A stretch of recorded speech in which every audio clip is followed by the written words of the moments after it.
Salam les filles, j'espère que la compte كامل bien وبخير على اليوم un nouveau sujet, un nouveau topic اللي راح نحكيو على l'examen clinique au cours de la grossesse. So keep watching et vous allez connaître les détails. Alors la parturiente ou la maman, la future maman, ça sera enceinte d'après un test positif ou la bêta HCG positif. Donc elle se dirige vers son gynécologue obstétricien ou là vers son gynécologue tout court ou là vers la sage-femme. Et là, qu'est-ce qui va se passer? Eh bien, elle va pour un examen clinique complet avec son consentement. Il faut qu'elle soit d'accord. Donc l'examen clinique, il va commencer par l'interrogatoire. L'interrogatoire, il va préciser le terme exact de la grossesse en semaine d'aménorrhée. Donc, le terme de grossesse, il y a le jour de son accouchement. Il va être calculé d'après la DDR, ce qu'on appelle la dernière date des règles. Donc, il faut préciser le suivi antérieur éventuel de la grossesse, les examens biologiques, les échographies. Donc, est-ce qu'elle a déjà eu des enfants ou non? Est-ce qu'elle est sous une maladie chronique? Est-ce qu'elle a un suivi neurologique, psychologique, psychiatrique?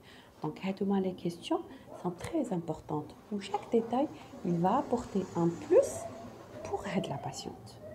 Passons de cas à la gynéco. Donc, il faut rechercher l'existence des signes fonctionnels urinaires à travers, est-ce qu'elle a déjà fait des infections à répétition ou non, des infections aussi gynécologiques à répétition ou non. Est-ce que elle a attracté un strepto B au cours de ses dernières grossesses pour pouvoir la mettre directement sous antibiotiques, sous PNIG dès le début de sa grossesse. Aussi, il faudrait connaître la couleur de sa glaire. D'aller le corps.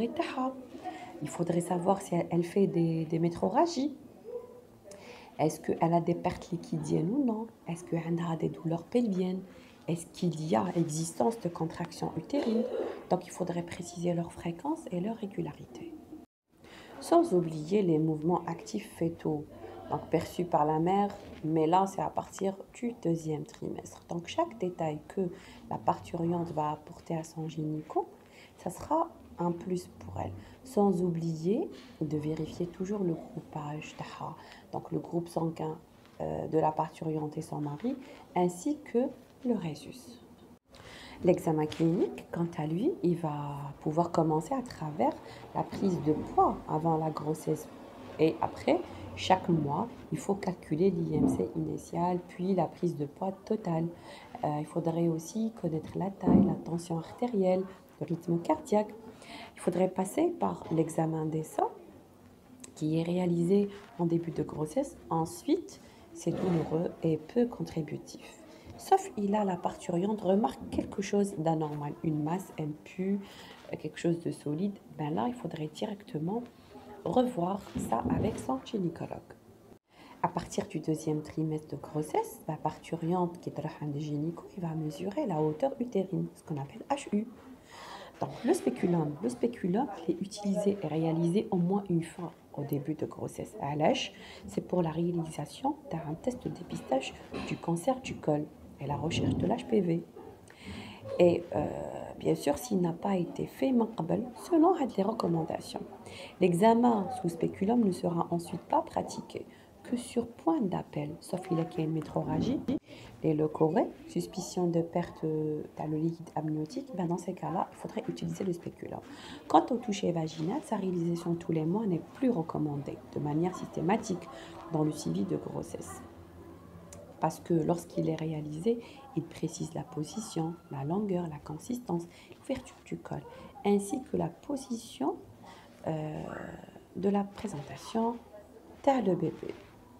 Classiquement, chez une prémipare, à distance du terme et en dehors du travail, col postérieur, lent, dur et fermé, avec une présentation fœtale haute et mobile, alhamdoulilah. En fin de grossesse, l'évaluation du score de Bishop. Il ne faut pas oublier qu'au cours de la grossesse, l'examen clinique a besoin de réaliser une bandelette urinaire une fois par mois. Donc là, c'est une recherche d'infection urinaire, une glycosurie, une albuminurie. Il faudrait aussi faire des PV pour pouvoir savoir il a la parturiente, elle risque d'avoir une infection ou là elle est sous infection quelconque ou pas. Revenons au score de Bishop. Le score, il évalue les conditions locales d'une femme en fin de grossesse. Pour savoir il a le col, il est favorable ou non à la mise en travail. Par exemple, si on envisage un déclenchement artificiel du travail, il est noté de 0 à 10. Donc, par exemple, le col, il est favorable. Donc, le travail va commencer, la femme va accoucher. Il a qu'un le score de Bishop supérieur ou égal à 6. Le col défavorable, il a qu'un le score de Bishop inférieur à 6. Voilà, c'était la vidéo Talia. Comme tu as la et j'espère vous revoir pour une autre vidéo. Puis,